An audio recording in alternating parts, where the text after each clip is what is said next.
Madhava Kunja Bihari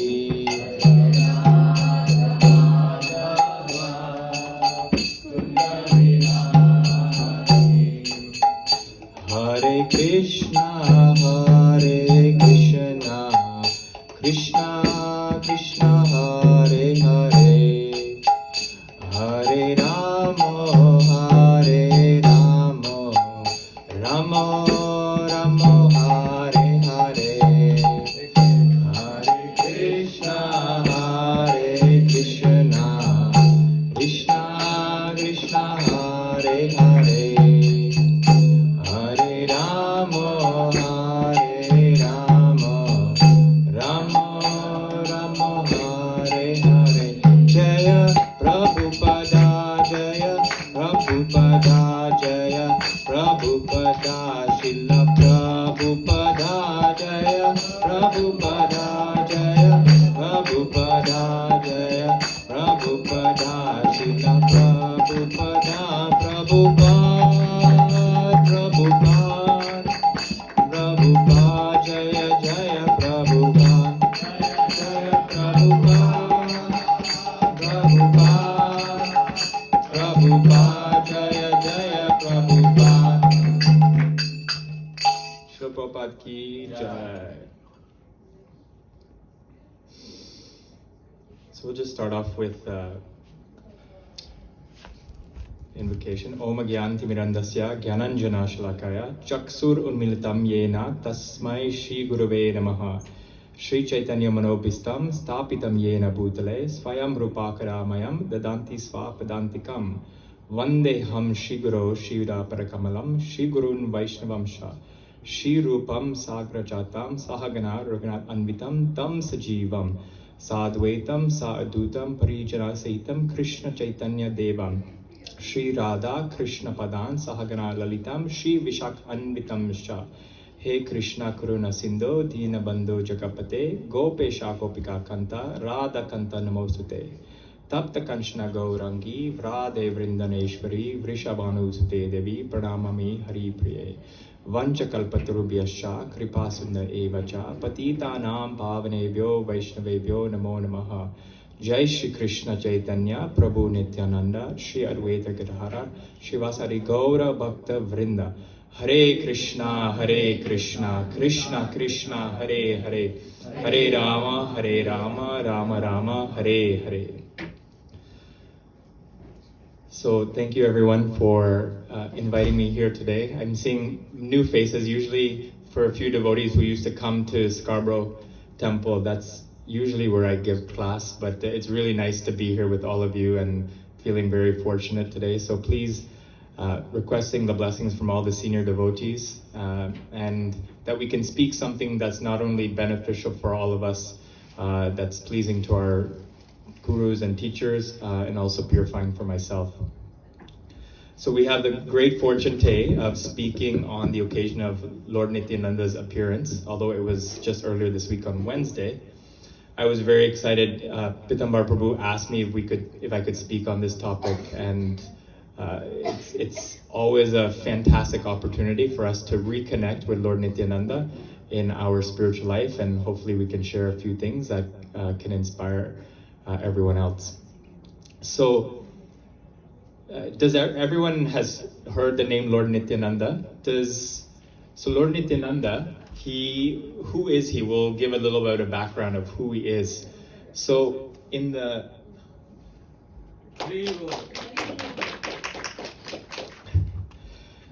So Lord Nityananda Prabhu is none other than, most people know that he is the same as Lord Balaram.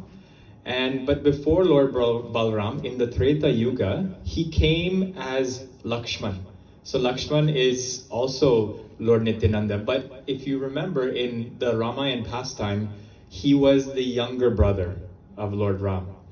And if people remember that Lord Ram, as we know, he really put his brother through some difficult tests. And he made him do some things that were really tough for Lakshman to do. So Lakshman said, no way, next life, I am not coming as a younger one. So in the Dwarpa Yuga, then he came as Lord Balaram, the older brother. So at least he wasn't subservient to everything, that his brother would ask him to do. But again, you'll understand that this personality of Lord Balaram, Lord Nityananda, Lakshman, they've only come for one purpose, is to serve.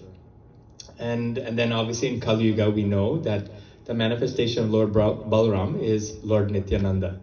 So although they have different names, they're all the same personality. And Prabhupada said that Lord Nityananda, Balaram, they represent servitor Godhead. So they've come specifically for their purpose of existence is just to fulfill the mission of the Lord and to facilitate the Lord's pastimes. And we know that Lord Balaram, Lord Nityananda, whatever is needed for the service of Krishna Gauranga Mahaprabhu, that Lord Nityananda and Lord Balaram, they facilitate all of those things. So we know that, again, this spirit of service is really captured by Lord Nityananda. And we also know that, just a little bit on Lord Nityananda, he was born in a village called ISKCON. So who's been to Mayapur before? Had the people who've been to Mayapur, you've been to ISKCON? Or, I know it's not right there, but wonderful. So we all know that his parents were Sri Hidai Pandit and Srimati Padmavati. And so these were his parents, and they were very, very attached to Lord Nityananda when he was younger. And we know that Lord Nityananda, he was 12 years older than Gauranga Mahaprabhu. So initially in his early years, he was really, in one sense, we know that when Nityananda Prabhu was 12, he actually went away with sannyas to travel. And pretty much from then on, his mission started as soon as Mahaprabhu was born. But the full manifestation of the mission didn't come till a little bit later. And so I was thinking today that a nice thing to think about for today's appearance is what makes Nityananda Prabhu so special and how is he relevant in our spiritual life. So the amazing thing about Lord Nityananda is that Krishna, he asked for surrender, right? We know Bhagavad Gita, Sarva Dhamman Parityaja, Mamekam Sharanam Vraja. Lord Gauranga Mahaprabhu, he is the most merciful and munificent incarnation, right? And Mahaprabhu is basically saying, for anyone who is sincere, and anyone who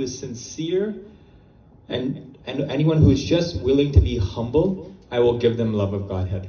So his standard is much lower than Krishna's request to surrender, which is not easy.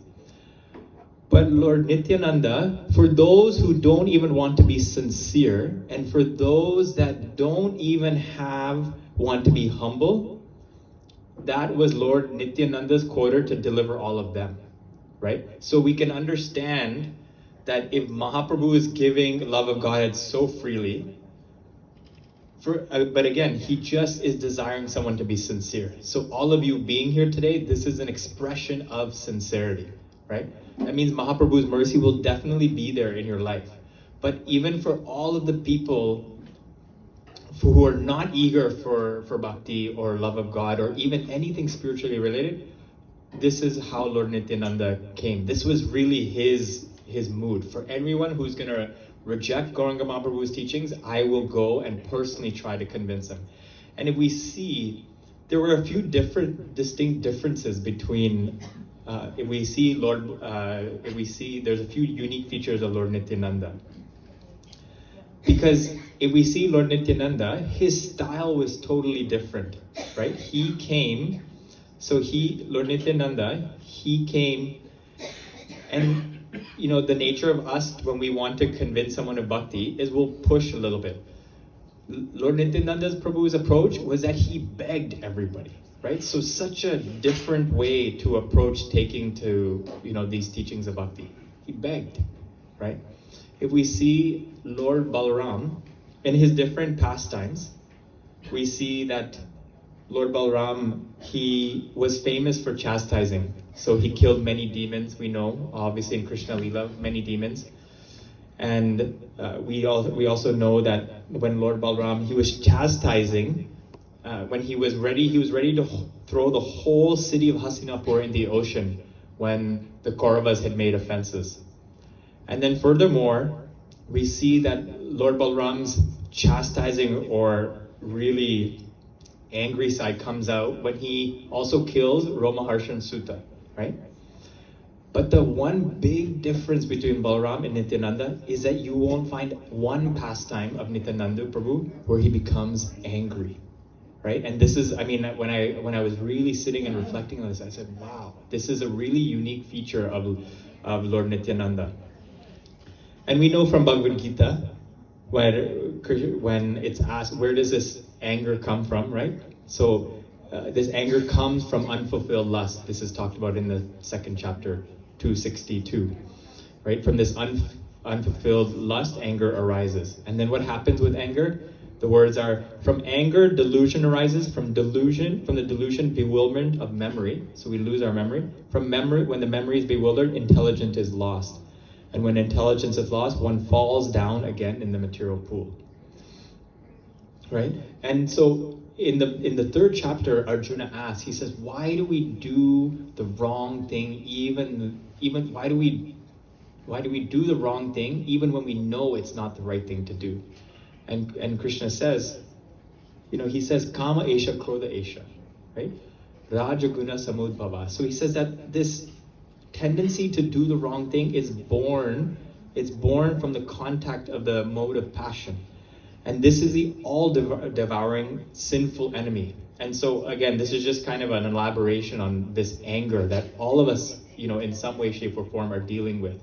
So I was thinking in myself that I was thinking about Bhagavad Gita, and I was telling Lord Nityananda that the real take-home message is that if we really want to overcome this anger within us, we have to go to Lord Nityananda. Because why? He exemplified even a compassion that even Mahaprabhu, was even a higher, like a further level of compassion than Mahaprabhu. Because even when Jaga and Madai, they threw the rock at Nityananda, and by all means, we know that the Vaishnava is only upset and gets angry when another Vaishnava is offended. So Mahaprabhu had a right to be angry. But Lord Nityananda said, no, you are the most munificent incarnation. Please give these people who are the most lowly and fallen your mercy, right? So again, even in this situation, most of us, if someone threw a rock at us and it hit our forehead and we were bleeding, we may be a little bit upset. But this is the example. And again, this is an example that's practically impossible to imitate. But again, the perspective that I want to offer is that if we're really trying to overcome this krodha, this anger, that I thought, who better of a personality to approach than Lord Nityananda, right? And we know that Lord Nityananda, he's considered to be the Adi Guru, right? So the original Guru is considered to be Lord Nityananda. And he is considered the Adi Guru, the original Guru, because Baladev, we know Bala means the word Baladev means spiritual strength. And it's this spiritual strength, it's the spiritual energy of God, or Bala, spiritual strength. It's the source of all life and consciousness. So otherwise, it's just, we know, we've seen, if we've ever been in a room or been around someone or gone to a funeral, we see the corpse. There's no, without the potency that life force, it's just matter, right? But Baladev, that spiritual strength represents this spiritual Shakti, this spiritual strength, this consciousness. And so our very existence, we are dependent on divine spiritual energy, and we're dependent on the energy of the Lord for our existence. And so this is why Lord Nityananda is considered the original Guru, because this spiritual consciousness for our spiritual life to be awakened, it's coming from, we have to take shelter of Guru and Baladev. And this original, and because this original spiritual strength, this life force, is coming from that original expansion of the Lord, which emulates his potency of divine strength. And so this Baladev, he appears as Lord Nityananda. Does anyone have any comments or reflections on anything that was shared so far? No? Okay. So we've talked about just who Lord Nityananda is, and we've talked about why there's some, we have some unique features for Lord Nityananda that makes him different from Gaura Mahaprabhu, from Lord Balram, just to understand what his mood was. And then we've now just explained that he's the original spiritual master. So for those of us who have a guru or spiritual master in our life, we can at least be reassured that Lord Nityananda Balramji, he is in our life in the form of the spiritual master, because that spiritual master is the representation of Lord Nityananda in our life. And so we have to take this relationship of guru and disciple very seriously, because it comes after many lifetimes of pious credit, and particularly even just mercy to get this good fortune of having spiritual master. Again, who is Lord Nityananda in our life? So we see that the guru exists to represent Lord Nityananda properly, and they are continuously sacrificing their life to go out, teach, share, be the example, right? And so we see that the original source of this is Lord Nityananda, and we see this example coming through our gurus. So we also can understand how the disciple should function as well, right? And by seeing our gurus who are emulating the original Adi Guru, we can also see what should be important in our life, right? By looking at their example. And and this is why our morning is spent by honoring the Guru, Srila Prabhupada, right? As a Param Guru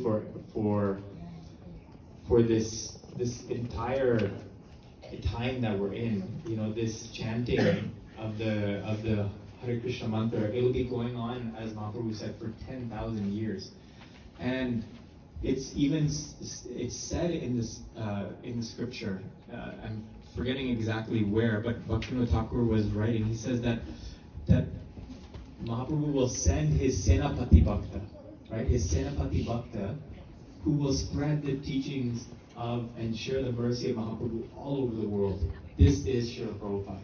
He came, and we can practically see from his example the mercy that he shared, and every nook and corner now. I mean, I think about, I've lived in Toronto now since my whole life, but at least spending more time in Toronto since 2005. And over the last 20 years, we can see that first there was just ISKCON Toronto, and we can even see in our practical example of seeing how Bhakti has spread just in this area of Southern Ontario. We have centers now in Niagara Falls, Markham, Scarborough, Oakville, Brampton, right? And so we can practically see these instructions coming through. And this is all by the mercy of Lord Nityananda.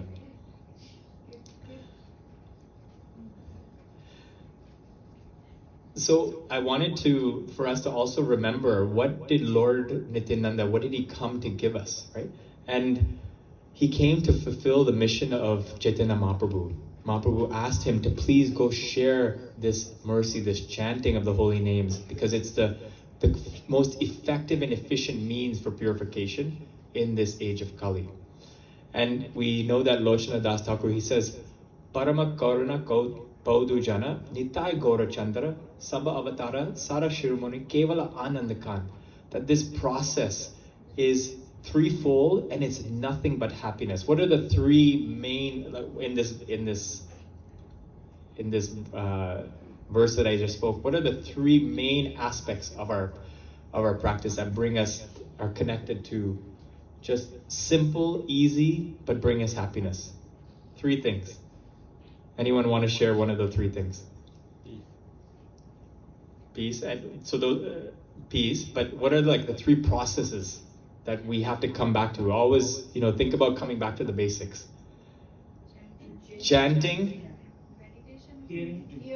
dancing, and feasting, right? So these three things, so simple. We come, we chant, we come, and that's why for the rest of the program, I want everyone to meditate on doing some dancing, right?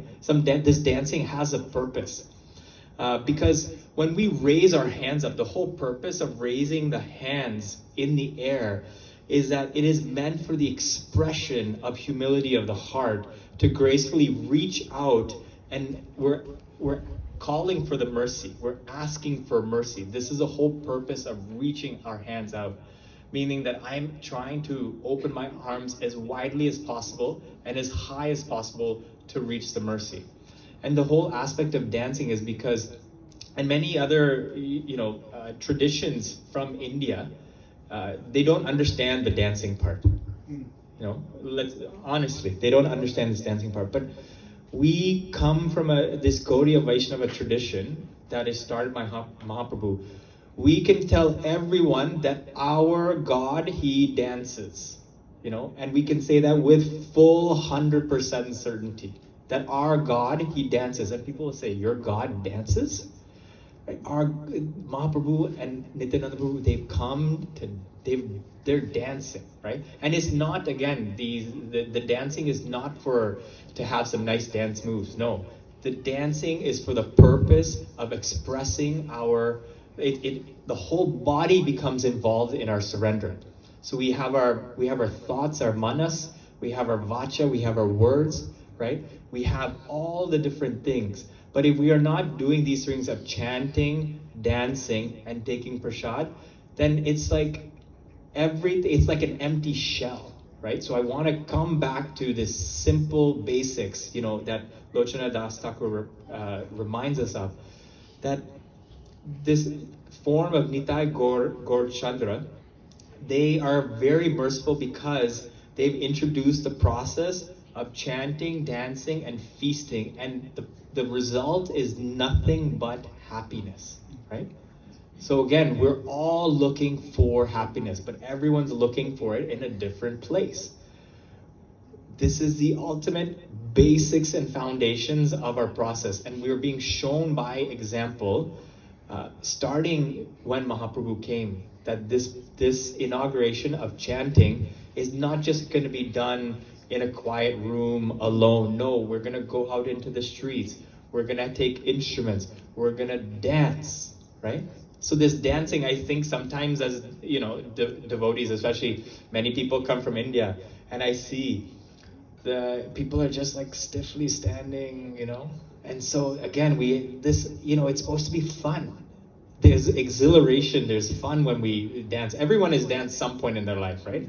So it's it's a way of we relax, but again, spiritual dancing for the purpose. This is a purpose for surrender. And so I wanted to just come back to this. This is what Lord Nityananda came to give us. So the question then becomes, how do we receive the incredible amount of mercy that Nityananda Prabhu is trying to distribute? So I'm always thinking about this is am I fully taking advantage of what we're being given, right? And I was just on this topic. I always read something from my Guru Maharaj, His Holiness Radhanan Swami, and he was just sharing that the qualification of receiving Lord Nityananda's mercy is to accept that I'm a fallen soul, right? Because remember we said that Mahaprabhu, he asked for some sincerity, but for those of us, sometimes, we don't have interest in chanting, in reading, we fall asleep during our japa, right? These things all are realities that happen. So we have to really get in touch with this humble state of consciousness that I really need help, right? That I really, really need help. But unless we consider ourselves fallen, it's very difficult to properly access and receive the mercy that Guru is sending us. And so I was thinking to myself, how do we, on a practical level, because I think to myself that, in theory, I think of myself as fallen, but I forget easily, right? And so I was thinking the Shastra, they talk about I was just thinking that how can we connect with our sense of being fallen? And we can think about these if we think about the 4 human defects that the Shastras talk about, right? These 4 human defects. Does everyone know what our 4, all of us in the room, we share 4 defects. Does everyone know what one of those 4 are? Imperfect senses. Yes. So imperfect karana patva, right? So a propensity to cheat. So vipralipsa, that's propensity to cheat. Committing mistake. Yes, so Brahm and Pramad, right? So the ability to fall under illusion. So I always think of it as to accept what is not as what is, right? So we think it's real, but it's in fact not. And again, to err as human, to make mistakes. So these 4 human defects can help us reconnect with that state of needing help, right? That we all know that these 4 things happen.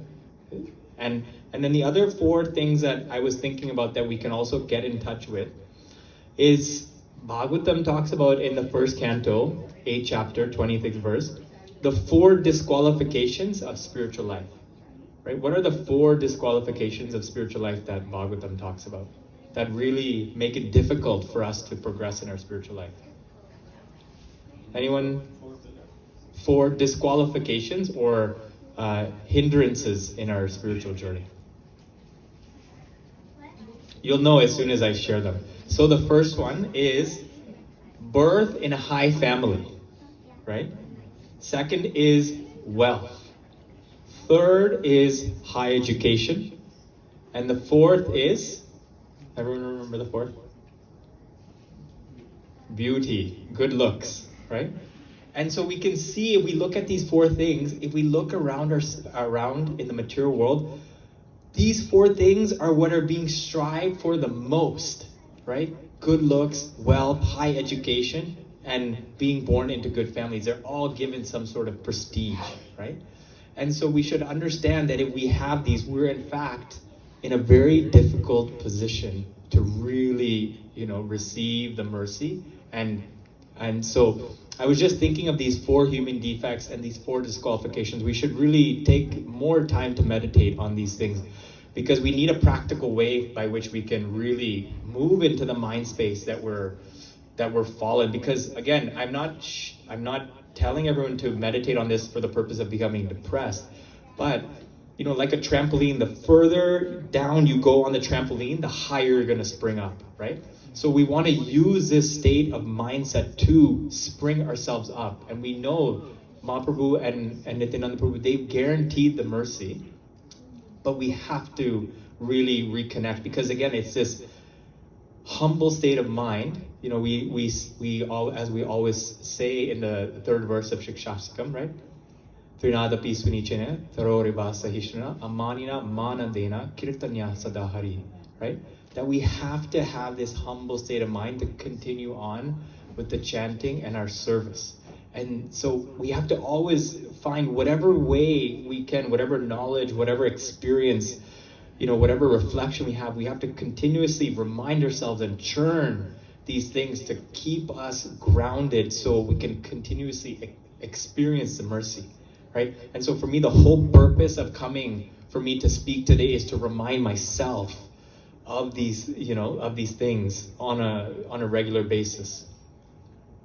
And so really the sum and essence of Lord Nityananda's appearance is really that we, is to re-examine, take the opportunity to really re-examine our motivations in life. I always, especially Gaur Purnima and Lord Nityananda Trayodasi, I always take it as an opportunity to re-examine, in our spiritual life and just go back to the basics.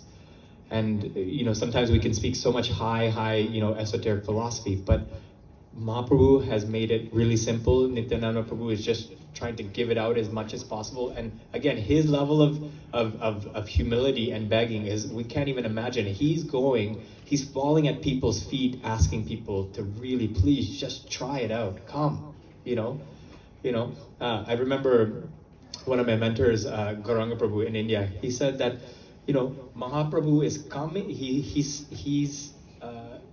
that he's just asking us to come through the room in the classroom and just raise our hand. And he says, we are standing at the door saying, why should I come into the classroom? Why should I even raise my hand, right? He's coming, please just come and sit, take this, right? It's free, it's there for everyone. We should try to, always drink the medicine first and as best possible in our own capacity. I will say that the single best way to take our spiritual life to the next level is follow Lord Nityananda Prabhu's example of sharing it with others.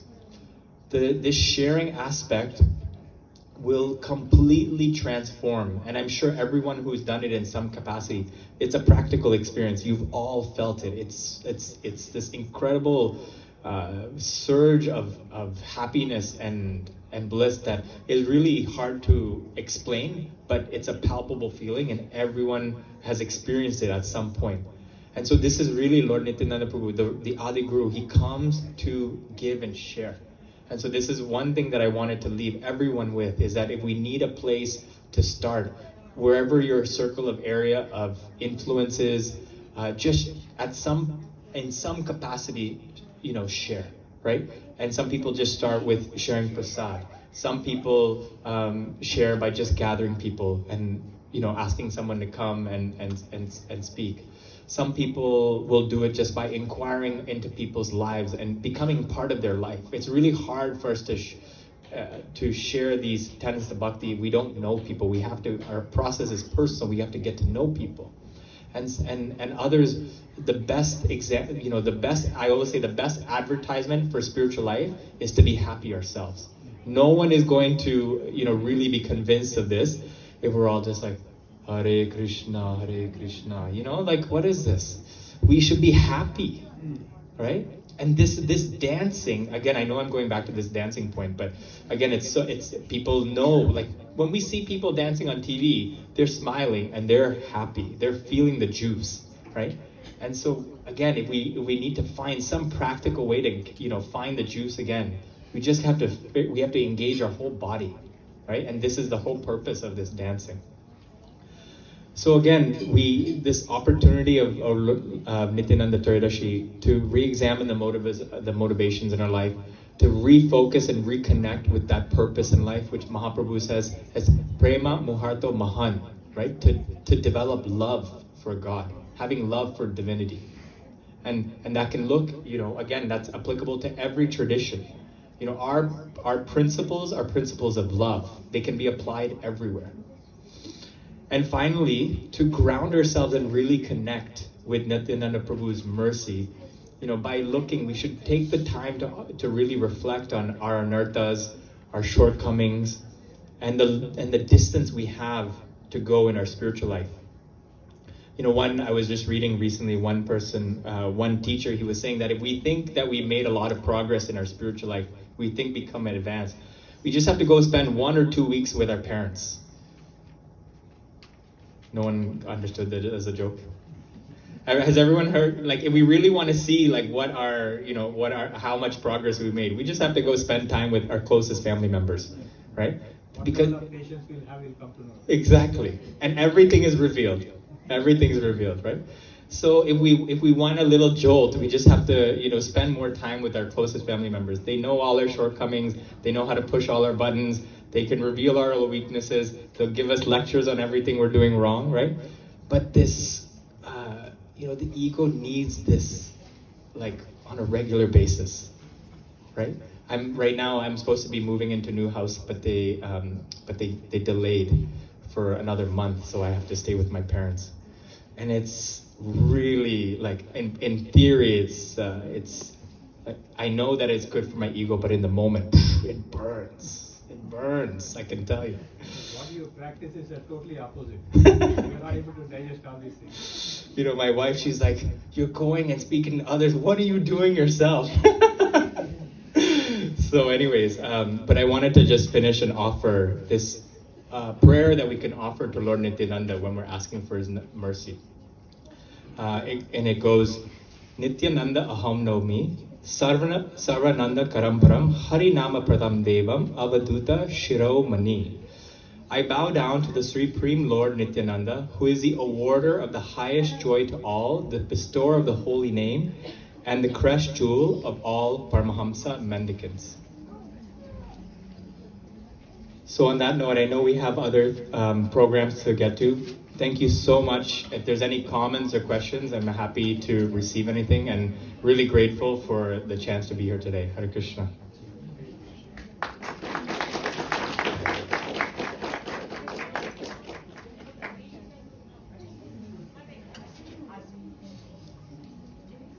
Any reflections? People want to share anything that stood out?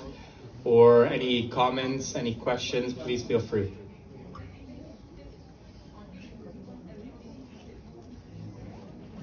Prabhu, anything to share? Just wanted to Please, your realizations. briefly, in a few sentences, you can explain about the Panihati where Lord Nityananda has given a special mercy. Special mercy for a great devotee, who doesn't want to come right in front of Lord Nityananda. For which pastime? Panihati, Oh, yes. a great devotee who doesn't want to come stand in front of Lord Nityananda, and how he has given that mercy to Lord. Yeah, that's an incredible, that pastime is, It's a big thing. Oh. In nutshell, what he can. It's, that pastime is so incredible. I remember, it's this, at the Panihati festival represents where the devotees gather to eat, to take prasad, right? And they didn't, Prabhu, at this pastime, is it where the Chidadai ceremony is? Yes. The Chidadai ceremony. So they had, they only had this yogurt and chipped rice, to offer. And it's such an incredible pastime where Lord Nityananda Prabhu, he comes and everyone who's there, they come and he gives unflinchingly his mercy to everybody. Please, Prabhu, can you fill us out on, I'm just forgetting one of the details that I want to share, but I'm just, it's slipping my mind. Can you share this, the more details of the pastime? See, Lord Nityananda, Yeah. when he is giving his mercy, Prabhu, take this.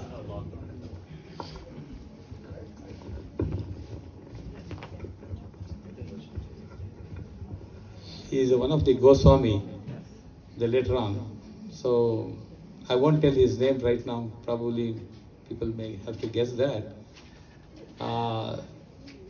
So Lord Nityananda says, "You are a thief.